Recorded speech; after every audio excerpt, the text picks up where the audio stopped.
Our second topic is feline body language in a veterinary setting. So today's menu is going to be about tips to help you to better read and understand your patients. The first thing I'm going to touch on is weight and tension, because we tend to hear a lot about ears, eyes, tail, and all that.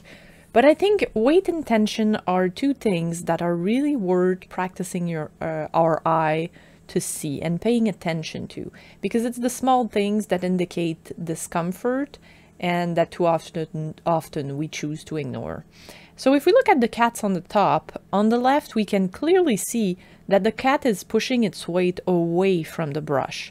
It also seems tense, like its whole face is like, ooh, really tense, and his body is tense. We don't have fluid movement. There's not always something tiny that's moving in the cat. So this cat is tense and his weight is clearly away from the brush. On the right, we have two cats who are again very tense. One is tense and really lowered. The other one is really high on his paws, and the both of them have their weight away from one another. So again, we see that this is not a great situation. Whereas the two cats on the bottom are a lot more pleasurable to look at. So on the left, we have a cat who's clearly going towards something, and even though it's the picture, we clearly can see the movement in there. There's constant fluid movement.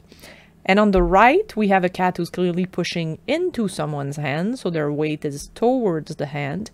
And even though it's a picture, we can almost see like the back becoming an arch, the butt lifting with the tail. So it's not tense. There's fluid movement in there.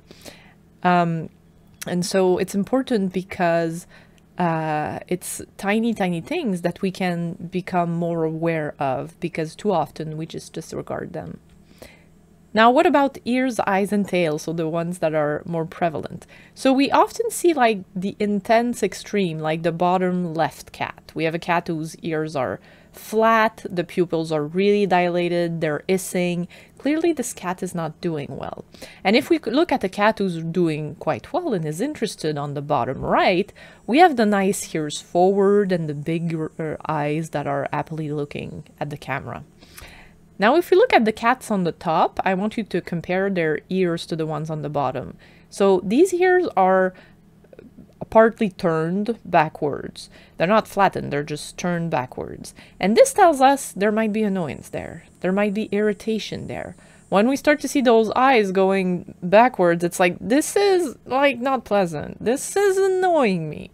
And that's something to be really mindful to be looking at. They're not like the bottom left, but they're certainly also not like the bottom right. So these ears, the ears are the thing that is also for clients. It's also something that's the easiest to see and to recognize. And of course, cats can turn their ears just because there was a sound coming from somewhere, but just being mindful of those ear positions is really useful. For the eyes, we can see that the two cats on the top have their upper eyelid in sort of a line, a bar. If you look to the bottom right, the cat's upper eyelids are curvy. They're big curves, whereas on the top pictures, they're really more like a bar. And this is like, there's variations in normal eye shape, but this is something that we can really look at also, because when these become more like a bar, we can almost see like frowning. It's like, I'm really irritated now. And so these ears and these eyes are the things I want you to be keeping a lookout for, ideally. What about the tail? Well, the tail is sort of the barometer of the cat's arousal level. So a tail that does big movements and fast movements, it means the cat is more aroused. It might be aroused positive in the sense that there might be a squirrel or a mouse just on the underside of the window. Or it might be, I'm really irritated right now. But we can look at more changes in what the tail is doing to tell us, oh, we're going toward that, I'm more irritated. The tail is starting to slash a bit from one side to the next, and I'm annoyed. So yeah, we can ask, does this cat like to be petted this way? Does this cat have ears that go back and a tail that starts to move too much when I pet it this way? Because maybe they don't want to be petted this way. Is this cat escalating, or de-escalating? Am I seeing more a cat that has more body language that's similar to the bottom right, or am I more going to the two top pictures? So this is going to be a video of Leia and Miley. Oui, le copain. C'est le copain.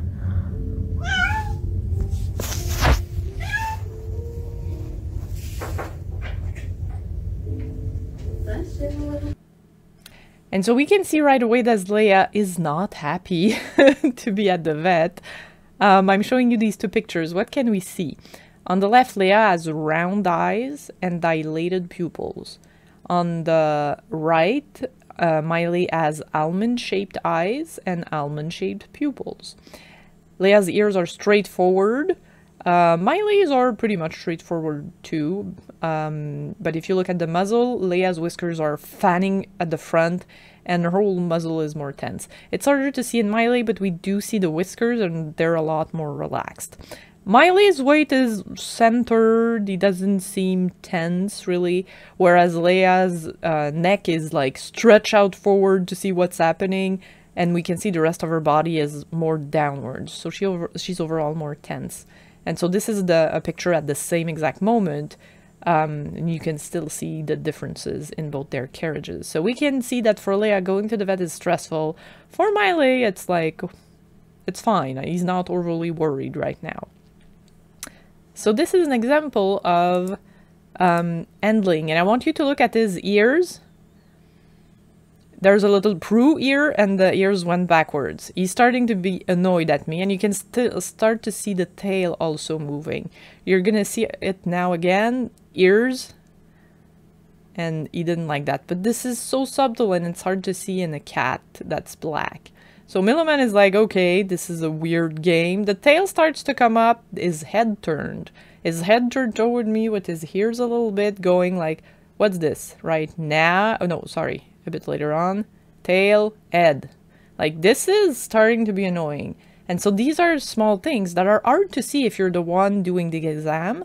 But if you're, for example, the technician and you can't afford to be looking at these things, you might be able to tell your colleague and say, okay, he's getting a bit annoyed, maybe we need a break. And Miliband and Miley both got a nice treat after that. So what are your options as far as body language guides go? And also, like, why is this important? Well, it's important because if we have a scale for body language, like the one that I'm going to show you from Fear Free, we become a lot clearer when we communicate within our team and with your clients. So when we use labels such as spicy or angry, it can mean a lot of different things. But when we say that a cat is a fear, anxiety, and stress level, FAS level of 4, then we've defined what the level 4 means using observable criteria, such as having a body that's flattened to the ground and tense, or actively trying to escape without having been touched. Then that's much more pertinent and it's much more descriptive. So we're going to see, and it's also things that you can tell your clients. Do you see how the cat is doing, is having their weight really down, their pupils are really dilated, their ears are back? These are things that can help the clients see that their cat is not doing well right now. You're going to have the links to these things in the course. So this is the body language of feline anxiety from the Sophia Yin University. They are coming up with a new course. Dr. Christine Calder is redoing all the courses and is redoing the book, and there's going to be stuff about cats much more in there. It was due to be re-edited, and so she has a wonderful team with her. Currently anticipated release is for October, so be on the lookout for that. It's going to have a lot of handling tips on there too, of course. You have Lily Chin's cat body language poster, I guess, and so you can go pick that up because this is really nice and you can help your clients see really well the differences. Lily Chin also did the wonderful book Kitty Language. I think it's been translated into more languages than doggy language was, so really nice book to help your clients also see the differences in body language. And so that's the poster. If you become a fear-free professional, you have this poster that defines levels 1 through 5, and that can really help you to identify, okay, this cat is this level or this level. And what's really nice about Fear-Free is they also have a chart that helps guide you through your decision making. So you can point out to the client what it is that you see that makes you put that cat in a level 4 right now, and what the path to treatment looks like. So that can also help you again with encouraging them to agree to medication or to sedation. So you can gain cooperation from the client because they see, hey, this is what the field is recommending right now. So that can be really useful also. Now let's move on to this idea of I need a break. So am I trying to flee? Am I asking you to remove your hands? There is value in keeping contact with the animal, because sometimes putting your hand, removing can become arousing. But there's also a lot of value into giving breaks, because if we don't listen to the small signs that the animal is feeling annoyed, then they'll feel the need to escalate. And if we give breaks regularly during the exam, it means that we're helping the cat feel that he still has a sense of control.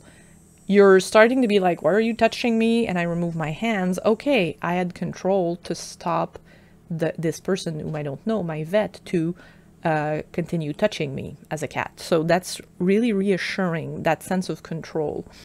If you think about your cats in your home, probably if you go and put both hands on them and just stay like this, they're going to be like, what the hell? What's this? And it's your cat in your home. So at the vet office, it's a bit the same thing. We want to give pauses so that it doesn't become awkward and they don't feel restrained all the time. I had a wonderful experience with a vet practice, a specialized vet practice last year. Miley had to have something removed from his eye that was sticking out. They had to cut that. And really early on in the exam part, the vet tech really picked up quickly on the fact that I was asking for a little break to get a little treat, and then we continue very regularly. And when it came time to really do the procedure, there were still steps.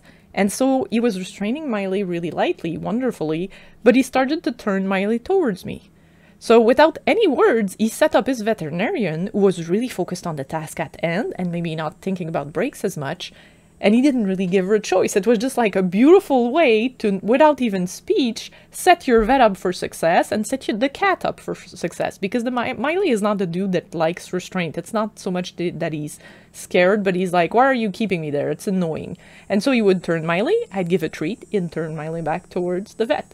Continue. When the vet removed the tools, it was a nice time for a break, he'd turn Miley towards me, Miley got a treat, came back. Not all cats would do well with being turned this way, but Miley did wonderful, and that was a wonderful way by this tech to make sure that my cat was getting a break. So that was really nice. Ways that we can use to think about breaks. We have a way to stretch the time in between the pauses and between breaks that we give. And that's using food distractions. So this can be really useful because if the cat is paying attention to something, you generally have more time to do an exam or a blood draw or something. It's a bit like at the dentist, it's a lot more annoying when there's no TV, but when there's a TV, you're like concentrating on something, so you're not as annoyed. So liquid treats are great for this because you can dispense them really slowly, and they're compatible even with blood draws or cystocentesis or like a lot of things. So that's really useful.